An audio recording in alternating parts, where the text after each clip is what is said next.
Magandang araw mga kaibigan.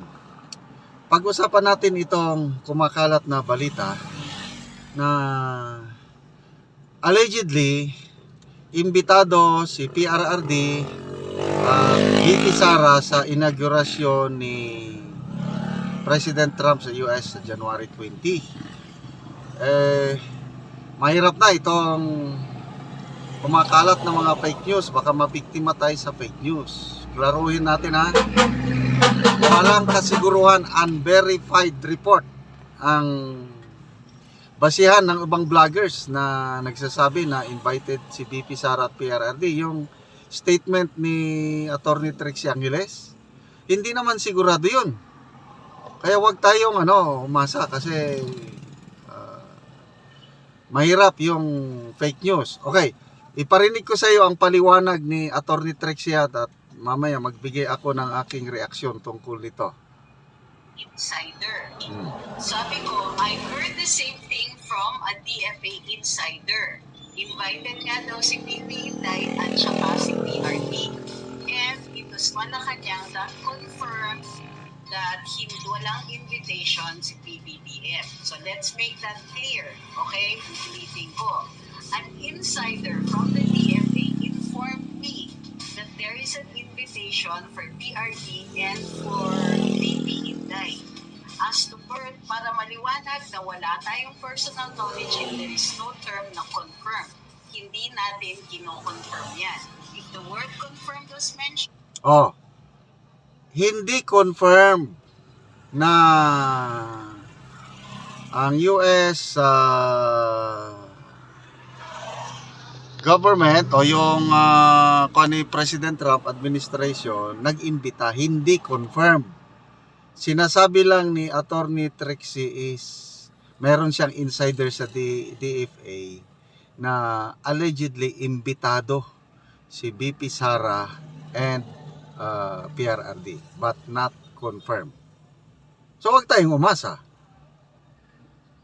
Okay? So, ituloy natin ang mamaya magbigay ako ng aking reaction, opinion. Kasi parang malabo na maimbitahan sila kung bakit. Ipaliwanag ko mamaya. at nagkamali yung nag-post, I want to clarify that now. No, I cannot confirm that. I can confirm that I heard the same thing from an insider in the DFA. Okay? Para kasi may magtatanong na naman na late dumating at sasabihin, totoo ba to? Hindi totoo kasi ang sinasabi ko is, I heard the same thing from an insider in the DFA. Okay? Ibig sabihin, may source na nagsabi. Hindi ako ang nagsabi. Bakit natin kinaklaro? Kasi endangered ngayon ang freedom of speech. Dahil nananakot ang Congress, hindi tayo magpapatakot. But we also want to be very, very clear about what we say and what we mean.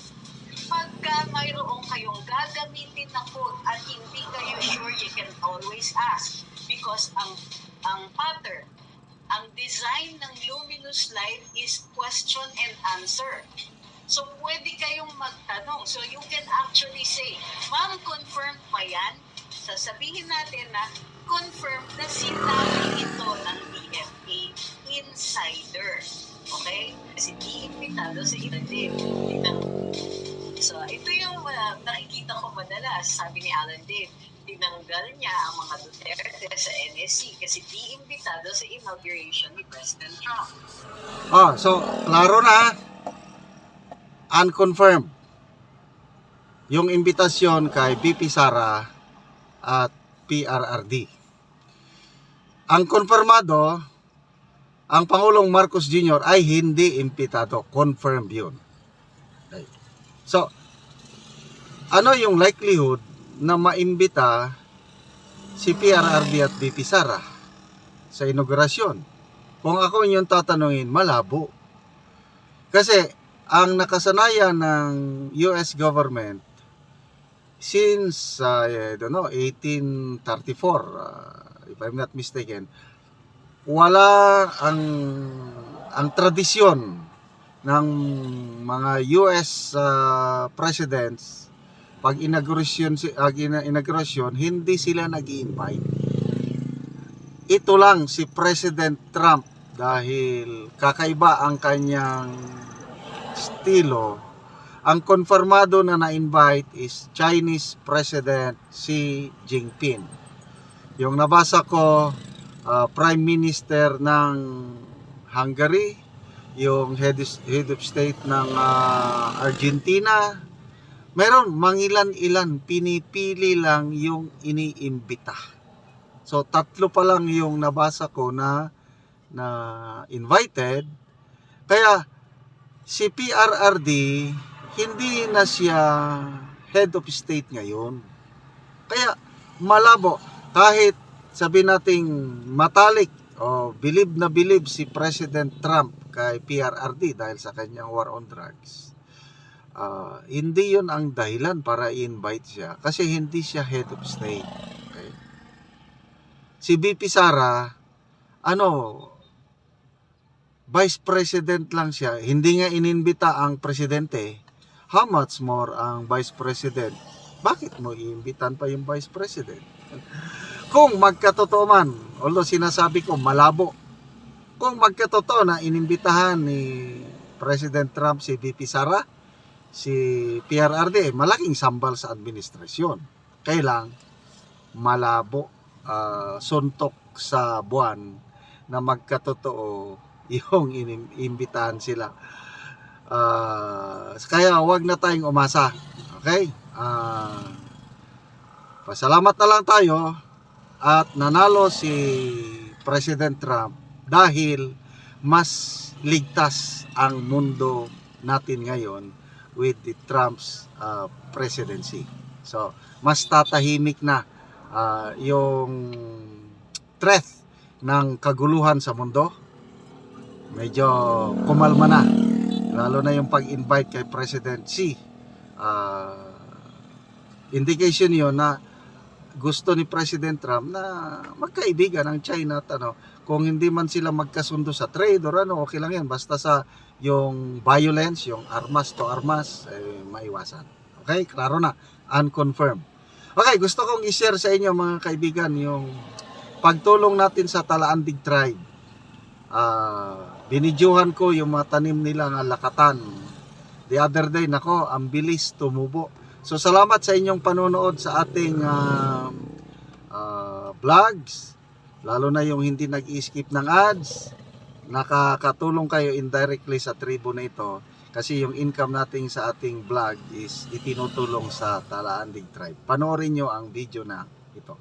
Okay, magandang araw mga kaibigan. Nandito tayo sa Talaandig Tent City. Ito mga amigo na ko. Kaway sa camera. Bisitahin natin ngayon ang kanilang mga sagingan. Mag-abuno ata sila ngayon. Kaya tingnan natin. Punta tayo sa kanilang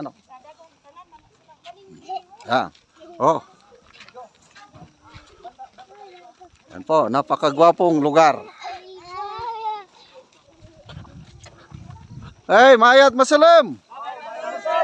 Nag-unsa man mo diya? Bahin ni sir, wag mo sir para sa konsalakatan sir sa saging. Pudapod. So pila ka kilo man eh? 12. 12, kinsay tagyan eh. Kulang Tenorio, sir. kulang yung gamay, kulang yung gamay. Ay nanobra. Sobra siya. Okay, 12. So kini nanay mga tagya. Nana! Pudapod na. Kulang sir. Daghan man mo stock nga buno. Dagan sir. Mo na ni. Para sa saging sir. Kaklase na sir ng abono para sa lakatan sir. Para sa lakatan. Mag-abono mo karon. Sige, kinsa man nga mga lakatan ang duol dire. Si Sidrino sir. Si Boy. Si Drino Boy. Tiking. Iking. Sige. Sige na, kuhaw na ang inyong kan. Kuhaw na kay. Kasi katagal na. Ready ka na na.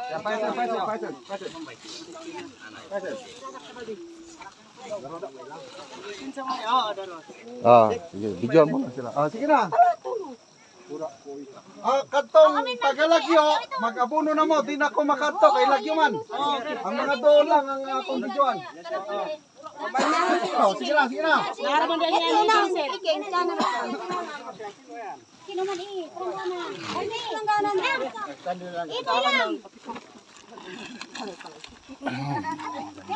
Sige, abono. Subaldi na bay. Subaldi yung bay. Ikaw na ilang. Oo na. Oh, yan pa man. Yan kau. Kinsa asa siking.